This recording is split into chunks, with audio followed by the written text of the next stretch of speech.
Okey, hari ini kita lihat tema 8, melancong mencari makna. Okey, terlebih dahulu kita lihat muka surat 98, pelancongan mampan. Okey, kita lihat maksud daripada petikan yang diberikan. Pelancongan mampan. Okey, mampan di sini membawa maksud adalah mengekalkan pencapaian yang baik ataupun prestasi yang baik. Okey. Kita bacakan, melancong bukan sekadar beli tiket kemas beg, hore satu dunia digelintar. Okey, maksudnya melancong ni bukan sekadar ada tiket kemas beg lepas tu pergi meneroka satu dunia. Okey, pelancong yang mampan mengkaji adakah sumber semula jadinya lestari, air, udara, hutan dan tanah tahan uji.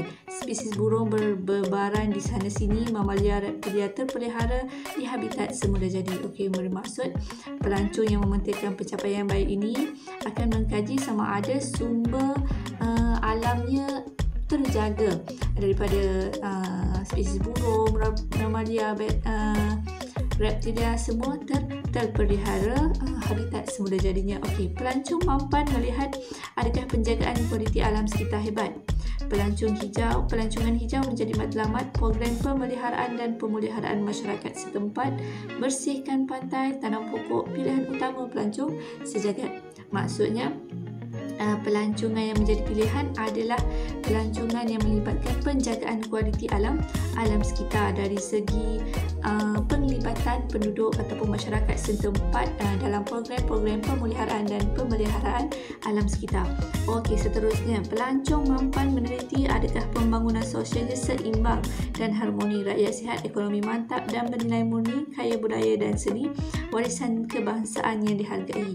Okey, seterusnya dia teliti dan dari segi pembangunan sosial masyarakatnya, sama ada masyarakat di tempat itu sama ada masyarakatnya sihat dari segi ekonomi, kesihatan, nilai budaya, seni dan juga warisan yang dijaga.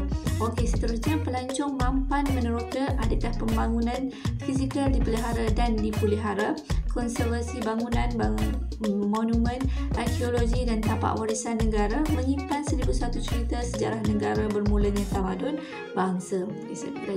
Okey, ni seterusnya pelancong yang mementingkan pencapaian ini akan meneroka dari segi pembangunan fizikal yang terpelihara dan dipelihara.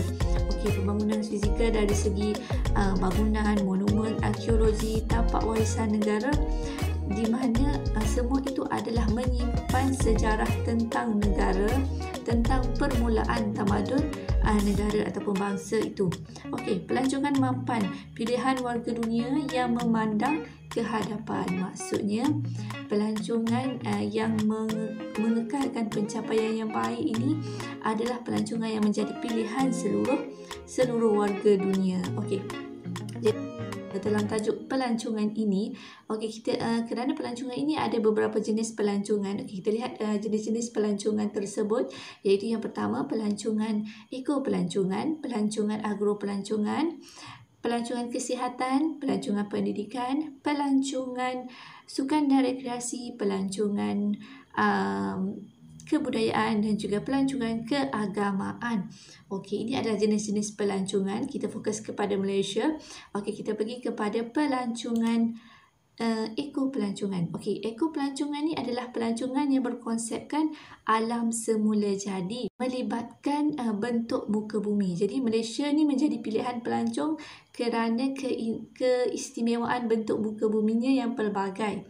Okey, pelancongan eko-pelancongan ini adalah pelancongan yang melibatkan elemen pendidikan dan pembelajaran kepada pelancong dan juga penduduk tempatan sendiri melalui kepentingan pemeliharaan dan pemuliharaan alam semula jadi. Jadi pelancongan eko-pelancongan ini adalah mementingkan kepada kelestarian alam semula jadi hidupan dia dan juga pelbagai spesies di hutan.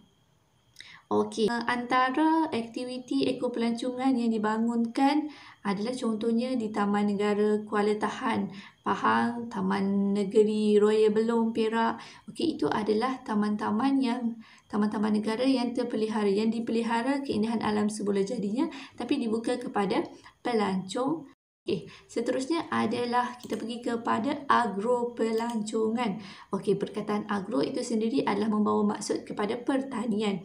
Jadi, agro pelancongan adalah pelancongan pertanian di mana konsep pelancongan yang menawarkan pelbagai aktiviti berkaitan sektor pertanian dan perladangan kepada para pelancong.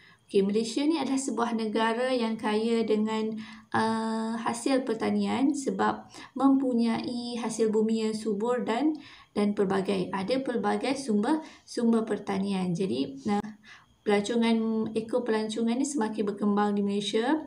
Kalau agro pelancongan melibatkan lawatan ke dusun-dusun dan juga ladang ternakan. Ada pergi lawatan kepada penyelidikan pertanian, homestay dan sebagainya. Contohnya Taman Botani di Shah Alam, Tanah Tinggi Cameron. Kalau Cameron tu memang pelancongan utamanya adalah melibatkan agro pelancongan. Ada ladang, banyak ladang. Seterusnya adalah kita pergi kepada pelancongan kesihatan. Pelancongan kesihatan ni sebenarnya pelancong tu datang ke Malaysia, contohnya datang ke Malaysia untuk mendapatkan rawatan ataupun khidmat kesihatan. Jadi sekarang ni Malaysia semakin dikenali sebagai pusat pelancongan perubatan kerana wujudnya banyak hospital-hospital swasta yang menawarkan khidmat kesihatan yang berkualiti dan juga dengan harga yang berpatutan. Kelebihan ini menarik pelancong berkunjung ke negara kita untuk perubatan. Di samping itu mereka turut makan angin. IJN, Institut Jantung Negara. Ramai pelancong daripada negara lain datang ke IJN untuk mendapatkan rawatan. Seterusnya adalah pelancongan pendidikan. Pelancongan pendidikan adalah kegiatan yang dilakukan oleh pelancong yang bercuti dalam satu tempoh di mana mereka melakukan perjalanan tersebut untuk mendapatkan pendidikan ataupun pembelajaran, sama ada pembelajaran itu sebagai tujuan utama ataupun tujuan kedua. Kalau pembelajaran jadi tujuan utama, di samping itu mereka berjalan-jalan melancong. Di Malaysia melibatkan pelancongan pendidikan ini melibatkan kepada universiti antarabangsa, kolej-kolej dan juga pelajar sekolah international, lawatan sekolah atau seterusnya kita pergi secara ringkas pelancongan sukan dan rekreasi, iaitu melibatkan pelancong yang meminati aktiviti sukan seperti Formula 1, Lituri Langkawi, aktiviti lasak seperti manjat gunung. Itu adalah aktiviti sukan dan kita sebut sebagai pelancongan sukan dan rekreasi. Seterusnya adalah pelancongan budaya, pelancongan yang di mana melibatkan pelancong yang meminati kebudayaan dan seni sesuatu masyarakat setempat. Jadi, diorang datang ke sesebuah negara itu untuk melihat kebudayaan masyarakat tersebut dari segi permainan, tarian, makanan. Itu adalah pelancongan budaya. Seterusnya pelancongan keagamaan. Sebarang aktiviti keagamaan yang diadakan dan melibatkan orang luar datang ke sesuatu tempat. Itu adalah jenis-jenis pelancongan yang kita boleh kaitkan dengan tajuk kita, iaitu melancong mencari mana. Diharap perkongsian ini memberi manfaat